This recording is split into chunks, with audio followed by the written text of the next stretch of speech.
네, 안녕하세요. 술독수의 김재은입니다. 저는 오늘 루시아 이즈 커밍이라는 제목으로 발표를 하게 되었습니다. 이젠 많은 분들이 알고 계시리라 믿습니다만 그래도 오늘 한 번 더 설명을 좀 드리겠습니다. 루시아는 저희 솔트룩스가 개발한 생성형 AI의 이름입니다. 작년 9월에 루시아를 처음 공개하고 오늘은 두 번째 버전을 선보이는 자리라서 정말 기쁘기도 하고 또 조금 떨리기도 합니다. 루시아2의 본격적인 소개에 앞서서 오늘 참석해주신 여러분들께 먼저 이런 질문을 좀 드리고 싶습니다. 지난 5년 동안 여러분의 삶은 어떻게 변하셨나요? 한 10년 정도 전만 해도 인공지능에서 언어지능은 유독 발전 속도가 더딘 분야였습니다. 문장으로부터 신조어라던가 복합명사 같은 것들을 정확하게 추출해내는 것이 이제 그때 제가 연구원이었는데요. 저한테도 너무 어려운 문제처럼 다가왔었습니다. 혹시 코커드라는 컴피티션을 기억하시나요? 5년 전에 유행하던 언어 모델들의 기계 독해 경쟁 대회입니다. 기계는 불과 5년 전에서야 인간 수준의 독해력을 갖게 되었습니다. 하지만 짧은 문서에 대해서만 동작을 했고요. 문서에 있는 단어라던가 키워드로만 답변을 할 수 있다는 한계를 가지고 있었습니다. 그럼에도 기계가 사람보다 문서를 더 빠르게 읽을 수 있고 또 정확하게 읽어낼 수 있다는 것만으로도 당시에 커다란 기술의 발전이었다고 생각합니다. 또 이 언어지능 분야에서 불어온 어떤 새로운 바람이었다고 생각이 됩니다. 1년 6개월 전 챗GPT가 공개되고 나서는 산업 분야를 가리지 않고 AI가 인간의 생산성을 뛰어넘는 사례들이 아주 속속들이 등장을 하고 있습니다. 5년 전 버트라는 모델을 통해 기계가 사람보다 글을 더 빠르게 읽게 되었다면요. 이 챗GPT를 통해서는 사람과 소통을 하면서 또 사람을 대신해서 사람보다도 더 글을 창의적이고 빠르게 작성할 수 있는 진정한 도구 혁신의 시대가 열렸다고 해도 과언이 아닐 겁니다. 최근 1개월을 돌아보면 어떨까요? 이제 생성형 인공지능은 어시스턴트나 도구라는 말이 무색할 만큼 우리 인간과 아주 유사한, 아니 어쩌면 우리를 초월하는 모습으로 우리 일상 속에 아주 가까이 다가와 있을지도 모르겠습니다. 이토록 급격한 기술 성장을 이끈 배경에는요, 초거대 언어 모델의 역할이 정말 중요했습니다. 그리고 이 언어 모델의 발전과 성장은 지금 이 순간에도 진행형입니다. 이쯤에서 여러분들과 최근 1년간의 LLM 트렌드를 함께 살펴보면 좋을 것 같습니다. 먼저 지난 1년간 아주 다양한 크기의 LLM 모델들이 새롭게 등장을 했습니다. 특히 SLLM이라고 하는 상대적으로 작은 규모의 모델들이 초대형 LLM 못지않은 퍼포먼스를 자랑하면서 새로운 트렌드로 자리를 잡았습니다. 또 MOE와 같이 LLM을 결합해서 퍼포먼스를 향상시키는 이러한 새로운 방식들이 소개가 되기도 했습니다. 올해 들어서는요, 더 작은 규모의 초소형 SLLM 모델이 계속해서 나오고 있습니다. 이러한 모델들은 온 디바이스에 바로 적용될 수 있어서 큰 화제를 불러일으키고 있습니다. 도메인 특화 LLM에 대해서 좀 말씀을 드리고 싶은데요. 사실 1년 동안 아주 활발한 업데이트가 있지는 않았습니다. 하지만 제가 개인적으로 아주 관심 있게 지켜보는 분야이고 자신 있게 말씀드리건데 아마 올해부터는 본격적으로 치열한 경쟁이 시작될 것 같습니다. 마지막으로 레그나 에이전트 시스템이 중요해지면서 LLM과 함께 인베딩 모델도 많은 관심이 집중이 되고 있습니다. 그리고 오늘 여러분께 제가 공개할 우리 루시아2는 최근에 이러한 유행을 누구보다도 완벽하게 소화한 최적의 LLM이라고 자신 있게 소개를 하고 싶습니다. 루시아2는 더 많은 데이터를 배움으로써 지식의 이해나 그리고 지식의 깊이, 지식의 넓이를 더욱더 확장했습니다. 더 다양한 사용자 경험을 제공하는 동시에 더 높은 효율성도 절대 놓지 않았습니다. 그럼 지금부터 본격적으로 루시아2에 대해서 알아보도록 하겠습니다. 먼저 루시아2는 기존의 루시아1과 비교해 한국어와 영어의 교차 사용이 가능해졌습니다. 저희가 루시아1을 공개할 때만 하더라도요, 영어 모델과 한국어 모델을 분리해서 저희가 배포를 했었습니다. 하지만 이번에 루시아2는 한국어와 영어의 혼용 사용이 가능하고 또 대화를 나누는 도중에도 한국어를 했다가 영어를 했다가 하는 이러한 교차 사용이 가능합니다. 이렇게 교차 사용이 가능해지면서도 토크나이저의 효율성은 기존보다 20%나 더 향상을 시켰습니다. 저희는 다양한 전문 도메인에 대해서도 이 토크나의 효율성을 최대로 유지하기 위해서 자체적으로 구축한 프로세스에 따라 토크나이저를 직접 학습했습니다. 이 토크나이저를 학습할 때 저희가 중요하게 생각한 것은 바로 한국어의 형태학적인 정보입니다. 그 결과 여러 도메인에 걸쳐서 토크나 효율을 유지할 수가 있었고요. 최종적으로는 생성에 드는 비용까지도 최소화할 수 있었습니다. 가운데 보시는 그래프를 보시면요. 온라인 오픈되어 있는 특정 서비스와 비교했을 때 최대 한 50% 정도까지도 비용이 절감되는 효과를 확인할 수가 있었습니다. 이러한 효과는 생성 속도에도 긍정적인 영향을 주게 되는데요. 관련한 영상을 한번 보시겠습니다. 네, 지금 창에서 왼쪽은 이번에 저희가 공개한 루시아2이고 오른쪽은 라마3입니다. 아마 이 채팅창 보시면서도 느껴지시겠지만 루시아2의 생성 속도가 라마3보다 눈에 띄게 빠르다는 것이 느껴질 겁니다. 잠깐 조금 더 보도록 하겠습니다.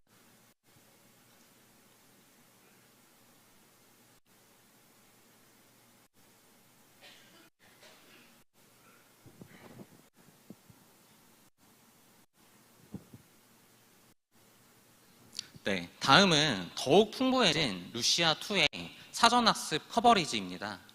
한국어 학습 데이터는 기존 1TB에서 1.5TB 수준으로 더욱 늘어났습니다.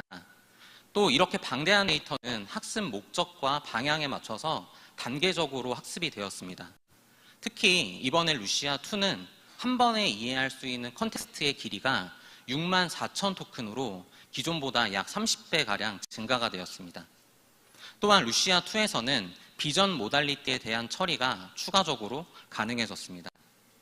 보시는 그림은 저희 루시아2의 사전학습 과정을 표현한 것인데요. 사전학습 코퍼스의 다운 샘플링을 통해서 불필요한 편향성은 제거를 했고요. 또 반대로 업샘플링을 통해서 중요한 지식 혹은 사실에 입각한 지식 같은 것들은 집중적으로 반복 학습을 시켰습니다. 컨텍스트의 길이도 안정적으로 확장을 시키기 위해 총 4단계에 걸쳐서 학습을 진행을 했습니다. 이렇게 긴 입력을 한 번에 처리할 수 있게 된 루시아2의 시연 영상도 한번 같이 보시겠습니다.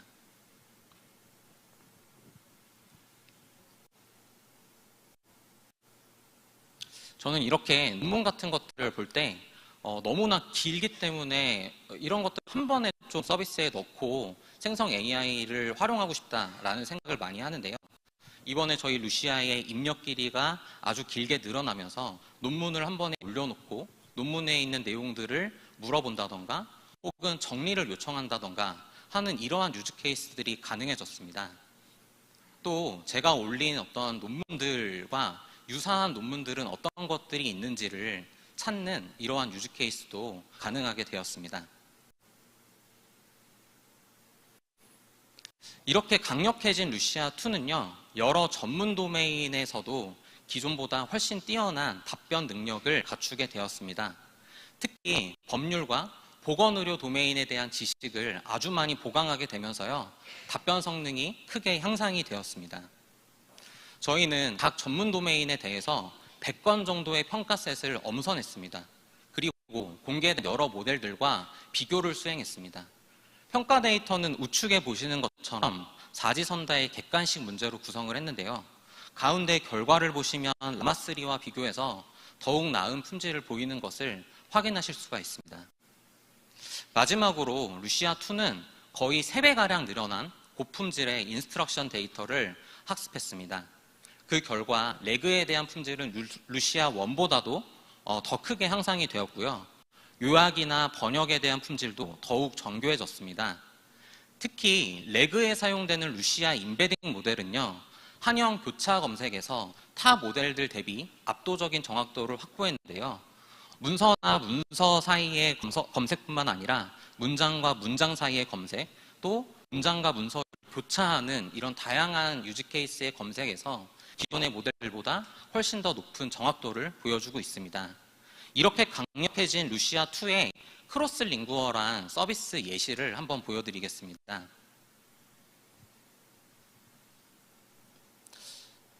저희가 어떤 질문을 할 때 해외에 있는 영어 원문을 좀 참고해달라고 이렇게 질문도 할 수가 있는데요. 지금 보시는 예시처럼 해외에 있는 원문 기사에 대한 질문을 요청했었을 때 루시아는 그 원문에 있는 영어를 이용하기도 하고 그 내용을 자동으로 정리하고 요약하고 번역을 해서 사용자에게 필요한 정보를 적재적소에 제공해주는 것들이 이제 가능하게 되었습니다. 저희는 이 루시아2를 기획하면서요, 소위 말하는 스펙 쌓기에만 그치지 않았습니다. 루시아가 나아가야 할 미래 비전과 경쟁력에 대해서도 저희 팀원들과 치열하게 고민을 해봤습니다. 그 첫 번째는 문제를 슬기롭게 해결해야 한다는 것입니다. 저희는 이것을 진정한 에이전트라고 생각했습니다. 두 번째는 보이는 것을 넘어서 숨은 의도를 파악해야 한다는 것입니다. 저희가 생각하는 멀티모달리티의 정의입니다. 세 번째는 사람처럼 사고하고 학습해야 한다는 것인데, 이건 저희 솔트룩스가 오랫동안 강조해온 뉴로심볼릭 AI에 대한 이야기입니다.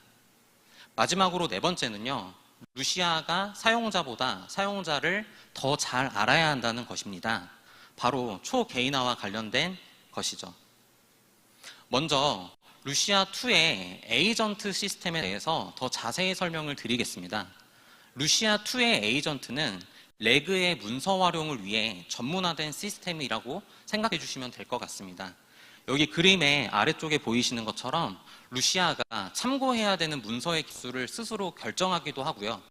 또 문서의 파일 포맷이나 문서의 작성가 혹은 문서의 작성일 등과 같은 메타 정보를 선택적으로 활용하기도 합니다.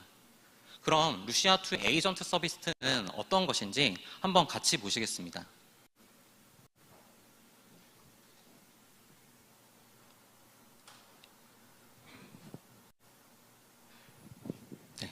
유사한 판례를 검색하는 유사 판례 유즈 케이스인데요. 이렇게 검색을 요청했었을 때 루시아는 검색된 문서를 다 활용하는 것이 아니라 그 중에서도 중요한 문서를 선택해서 활용을 하기도 하고, 또 그 안에 중복되어 있는 내용들은 선별을 해서 걸러서 활용을 하기도 합니다. 또 지금과 같은 예시처럼요, 루시아는 외부 문서를 참고해서 레그와 같이 연동을 할 때 발행처를 확인하기도 하고, 또 그 문서가 발행되었던 날짜 정보 같은 것들을 적극적으로 활용하고 답변을 하게 됩니다. 이러한 것들은 사용자가 룰 기반에서 입력을 해주는 것들이 아니라요, 사용자의 요청에 따라서 루시아가 스스로 자동적으로 계획을 세워서 행동을 하는 루시아2의 강력한 에이전트 기능이라고 말씀을 드리고 싶습니다. 다음은 루시아2의 멀티모달 능력인데요. 저희는 이미지와 텍스트를 정합하는 과정에서 이미지와 텍스트가 상호 보완하여서 암묵적으로 형성된 컨텍스트를 이해할 수 있도록 학습을 했습니다. 아마 현존하는 많은 멀티모달 모델들이 이미지의 겉으로 보이는 표면적인 정보만 텍스트와 얼라인먼트를 시키는 형태로 학습을 하고 있는데, 저희는 그 텍스트와 이미지가 만남으로써 새롭게 형성될 수 있는 암묵적인 정보를 얼라인 시킴으로써 조금 더 진보된 루시아2만의 멀티모달리티를 완성했다고 말씀을 드리고 싶습니다. 이와 관련되어 있는 예시도 한번 같이 보시겠습니다.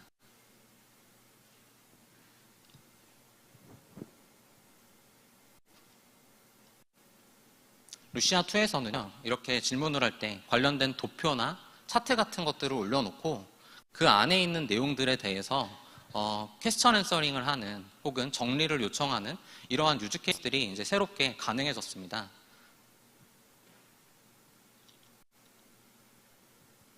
또 다음 예시를 보시면요, 이게 조금 더 재미있는 예시일 것 같은데, 이제 이렇게 키보드에 커피를 쏟고 유유 하는 이렇게 우는 이모티콘을 보냈을 때, 저기에 숨겨져 있는 숨은 컨텍스트를 루시아가 이해를 하고 그에 적합한, 그 상황에 적합한 답변을 하는 것이 루시아2의 멀티모달 능력이라고 설명을 좀 드리고 싶습니다. 그리고 지금부터 설명할 뉴심볼릭 루시아2는요, 정말로 재미있고 효율적인 기술입니다. 간단한 지식이 추가되거나 혹은 변경되어야 하는 경우에 매번 학습을 새롭게 하는 것은 시간적으로도 비용적으로도 너무나 비효율적이고 또 사실상 불가능한 문제입니다. 루시아2는요, 지식 그래프 기반의 뉴로심볼릭 기술을 LLM에 접목함으로써 학습된 지식의 변경이 아주 간편하도록 했습니다. 이 기술은 건국대학교 자연어처리 연구실과 산학연구로 진행하고 있는 건데요. 현재까지 확보된 지식의 정확도가 약 88% 수준에 이릅니다. 아직 보완해야 될 어떤 그런 부분들이 남아있기는 하지만 루시아2의 정말 강력한 기능이라고 저는 생각을 하고 있고요. 그럼 지금 이 뉴로심볼릭 2에 대한 서비스 예시를 한번 보여드리도록 하겠습니다.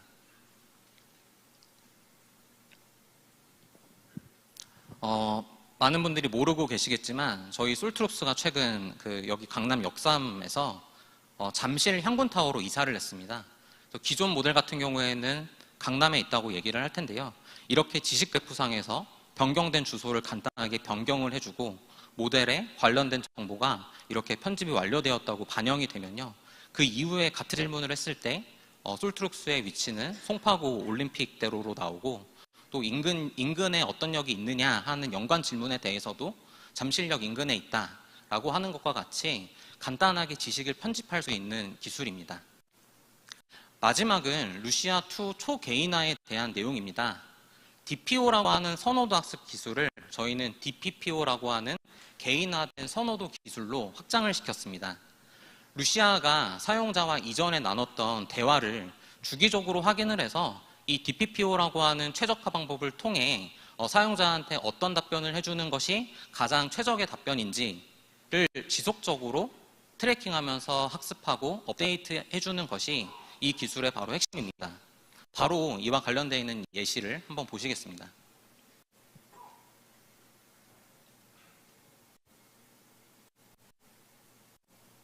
여름 휴가에 대한 질문을 이제 루시아와 이렇게 앞서서 먼저 나누게 되면요. 이렇게 나눴던 데이터들을 루시아가 기억해 놓고 또 이 정보들을 활용을 해서 아까 보여드렸던 DPPO 기술을 통해 주기적으로 이 사용자한테만 최적화된 프리퍼런스로 업데이트를 하는 이러한 기술입니다. 네. 자, 이제 제 발표를 좀 마무리하려고 하는데요. 돌이켜보니 지난 1년간 저와 솔트룩스는 루시아와 함께 정말 열심히 달려온 것 같습니다. 리더보드에서 1위라는 성적을 거두기도 했고요. 또 새로운 사업과 과제를 수행할 수 있는 기회도 얻게 되었습니다. 그리고 이제 루시아2와 함께 더 큰 도전을 해나가 보려고 합니다. 다가올 루시아2의 행보에 많은 성원과 응원을 부탁드리겠습니다. 감사합니다.